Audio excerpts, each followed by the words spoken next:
Hello everyone. এই ভিডিওটো সকলোকে স্বাগতম জনাইছো। Good news Ishan Uday scholarship related okay NSP scholarship related so যিবোৰ ষ্টুডেণ্টে 2024-25 বৰ্ষৰ এপ্লাই কৰিছিলা আৰু যিবোৰ ষ্টুডেণ্টে 2024-26 বৰ্ষত এপ্লাই কৰিবা ঈশানোদয় স্কলাৰশ্বিপ বা এনএছপি পৰ্টেলত ডিফাৰেণ্ট স্কলাৰশ্বিপ সো ভালকৈ কথাখিনি শুনিবা, মোৰ কথাখিনি শুনিবা আৰু ভালকৈ বুজিবা কথাখিনি ওকে।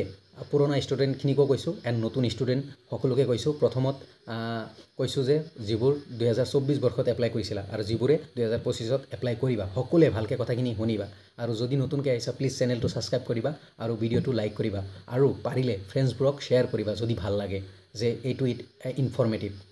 মই দুদিন আগত তোমালোকে ফেচ কৰিছিলা এটা প্ৰব্লেম এপ্লাইড নট য়েট, মানে তোমালোকে স্কলাৰশ্বিপ এপ্লাই কৰা নাই বুলি যিসকলে 2024 বৰ্ষত এপ্লাই কৰিছিলা নকৰা বুলি তোমালোকৰ ষ্টেটাছত দেখাইছিল। তোমালোকে যেতিয়া অ'পেন কৰিছিলা মই লগে লগে ইনফৰ্মেশ্যন লৈ তোমালোকক জনাইছিলোঁ যে এইটো এটা টেকনিকেল এৰৰ হয়। এনএছপি পৰ্টেলটো আপগ্ৰেড কৰি আছে বা আপডেট দি আছে আৰু নতুন আপডেট কি তোমালোকৰ মেৰিট লিষ্ট আহিব, তোমালোকক পে'মেণ্ট দিব। তাকে হৈছে 100% ৰাইট হৈছে সেইখিনি কথা।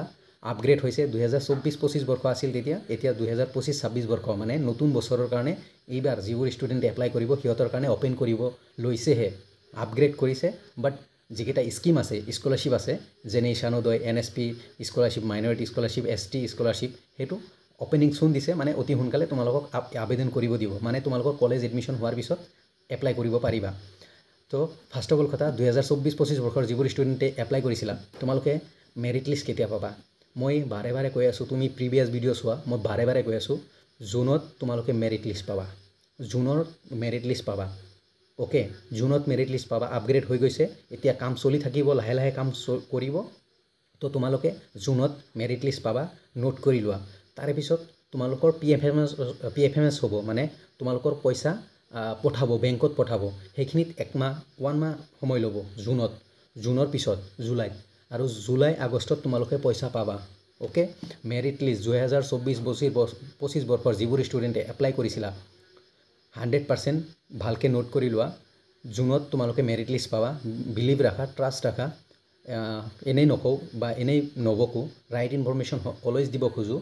চ' জুনত মষ্ট প্ৰবেবলি জুনত তোমালোকে মেৰিট লিষ্ট পাবা, কাৰণ এতিয়া আপগ্ৰেড হৈছে বা আপডেট দিছে। চ' জুনত পাবা আৰু তোমালোকৰ পে'মেণ্ট কেতিয়া পাবা? জুলাইত, 1 মাহ পিছত পাবা, কাৰণ PFMSত সময় ল'ব।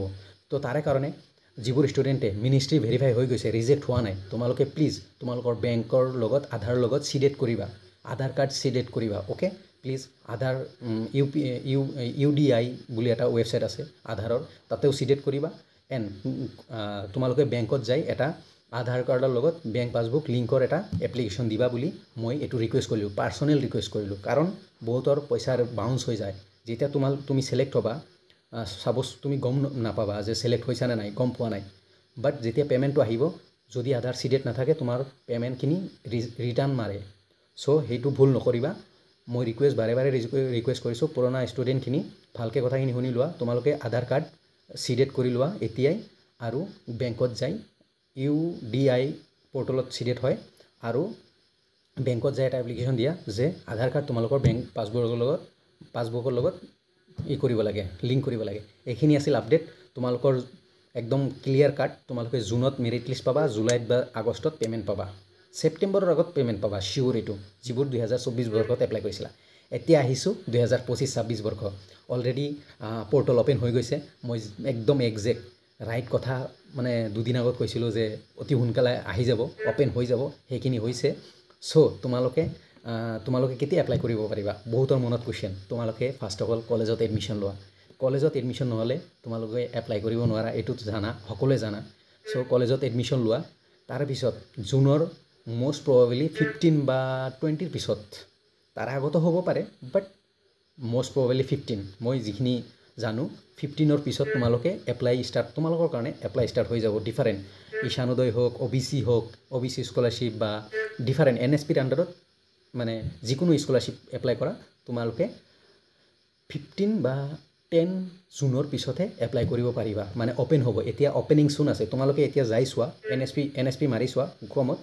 2025-26 আহিছে ঠিকে, বাট তোমালোকৰ যিটো স্কিম আছে তোমালোকৰ স্কিমত যোৱা, স্কিমত অ'পেনিং চুন আছে। তো তাতে ডেট দিব অপেনিং কেতিয়াৰ পৰা হ'ব তোমালোকে কেতিয়ালৈ আবেদন কৰিব পাৰিবা এপ্লাই কৰিব পাৰিবা এভৰিথিং দিব তাৰ কাৰণে মই আপডেট দি থাকিম ইউটিউবত দি থাকিম টেনশ্যন ল'ব নালাগে মই আপডেটবোৰ দি থাকিম কেনেকৈ এপ্লাই কৰিব লাগে এভৰিথিং দি থাকিম টেনশ্যন ল'ব নালাগে একদম বিন্দাছ চেনেলটো ছাবস্ক্ৰাইব কৰি ৰাখিবা আৰু প্লিজ এটা ৰিকুৱেষ্ট লাইক কৰিবা এইখিনিয়ে খোজোঁ আৰু একো নোখোজোঁ আজি বহুত ভাল লাগিছে যে দুদিন আগত কোৱা কথাখিনি ৰাইট হৈছে একজেক্ট ৰাইট হৈছে মই ষ্টুডেণ্টক হেল্প কৰিব পাৰিছোঁ ষ্টুডেণ্টে হেপ্পী হৈছে মোৰ সেইটোৰ কাৰণে ময়ো সুখী তো এইখিনি আছিল আপডেট যিখিনি পুৰণা ষ্টুডেণ্ট তোমালোকে টেনশ্যন ল'ব নালাগে ভেৰিফাই হৈছে যদি মিনিষ্ট্ৰী ভেৰিফাই বা ষ্টেট ভেৰিফাই হৈছে যদি আধাৰ কাৰ্ড চিডেট কৰা আৰু আধাৰ কাৰ্ডৰ কাৰণে চিডেট কৰাৰ কাৰণে বা আধাৰ কাৰ্ড লিংক কৰাৰ কাৰণে বেংকত এটা এপ্লিকেশ্যন দিয়া যদিও আছে তথাপিও দিয়া আৰু পে'মেণ্টখিনি তোমালোকে মেৰিট লিষ্ট জুনত আহিব মষ্ট প্ৰবেবলি আৰু পে'মেণ্টখিনি তোমালোকে জুলাই আগষ্টত পাবা এইটো খাটাং কথা আৰু নতুনখিনি কৈছোঁ তোমালোকৰ ডকুমেণ্টছখিনি ভালকৈ তোমালোকে এৰেঞ্জ কৰি ৰাখা তোমালোকৰ 10ৰ মাৰ্কশ্বিট 12ৰ মাৰ্কশ্বিট পাছ চাৰ্টিফিকেট এডমিট তাৰপিছত আধাৰ কাৰ্ড তাৰপিছত PRC বনাই ৰাখা PRCৰ কাৰণে বহুত সময় আছে 1 মাহ সময় আছে এতিয়াও যদি বনাব ষ্টাৰ্ট কৰা যাৰ PRC নাই বহুত সময় আছে আৰামছে PRC বনি যাব কাৰণ যোৱাবাৰ ডমিচাইল বহুতৰ ৰিজেক্ট হৈছে আৰু এটা কথা বহুতৰ মনত কুৱেশ্যন আৰু বেংক পাছবুক লাগিব এইটো কথা 100% বহুতৰ মনত কুৱেশ্যন যে দাদা মই NSPৰ আণ্ডাৰত দুটা এপ্লাই কৰিব পাৰিম নে ঈশানোদয় এণ্ড মাইনৰিটি বা OBC কৰিব পাৰিম নহয় NSP স্কলাৰশ্বিপ পৰ্টেল যিটো সেইটোৰ আণ্ডাৰত তুমি যিকোনো এটা স্কলাৰশ্বিপ এপ্লাই কৰিব পাৰিবা তাতে ডিফাৰেণ্ট স্কলাৰশ্বিপ আছে তুমি এটা স্কলাৰশ্বিপ এপ্লাই কৰিব পাৰিবা যিকোনো সো এইখিনি আছিল আপডেট তোমালোকৰ NSP পৰ্টেল আপডেট হৈ গৈছে আপগ্ৰেড হৈ গৈছে তোমালোকে অতি সোনকালে এপ্লাই কৰিব পাৰিবা নতুন ষ্টুডেণ্ট পুৰণা ষ্টুডেণ্টে অতি সোনকালে মেৰিট দিব জুনত মেৰিট দিব মষ্ট প্ৰবেবলি জুনতে দিব এইটো খাটাং জুলাই আগষ্টত তোমালোকে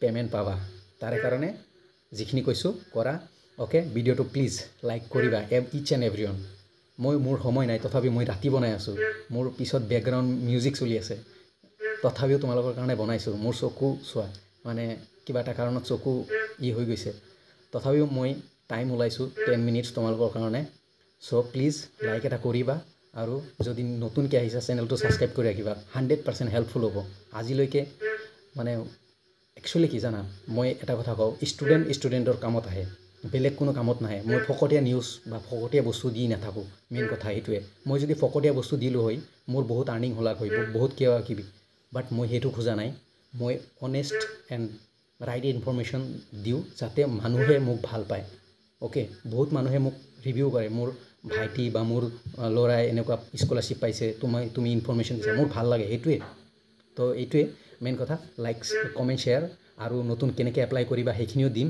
পাৰ্চেণ্টেজ তোমালোকে কমেণ্ট কৰা তাৰপিছত PRC বনাই ৰাখা আৰু যদি কিবা প্ৰব্লেম আছে প্লিজ কমেণ্ট কৰিবা অলৱেজ কমেণ্ট কৰিবা আৰু মোৰ চেনেলত আহি কেনে লাগিছে জনাবা আৰু এটা কথা যদি ভিডিঅ'টো বহুত ভাল লাগিছে ইনফৰমেশ্যন ৰাইট ফিল হৈছে দেন তলত থেংকছ আছে বা ছুপাৰ ছেট যদি দিব মন আছে দেন দিব পাৰা মোৰ চেনেলত মানে এইটো এটা নতুন মানে মই এটা বেলেগ এটা ইনিচিয়েটিভ ল'ম বুলি ভাবিছোঁ সেইটোৰ কাৰণে মানে কিবা এটা কাম কৰিম তো ছুপাৰ ছেট যদি দিব মন আছে দিবা এইটো মানে উইলিংলি মানে ইচ এণ্ড এভৰি ভিডিঅ'ত কম এইটো কথা যে যদি ছুপাৰ ছেট বা থেংকছ দিব মন আছে দি দিবা থেংক ইউ এভৰিৱান ভিডিঅ'টো ভাল লাগিলে প্লিজ লাইক এণ্ড শ্বেয়াৰ কৰিবা আৰু যিকেইটা পে'মেণ্ট পাবা প্লিজ পাৰ্টি এটা দিবা এনেই কৈছোঁ পাৰ্টি নালাগে কেৱল চেনেলটোত আহিবা থেংকছ দিব আহিবা সেইখিনিয়ে thank you everyone good night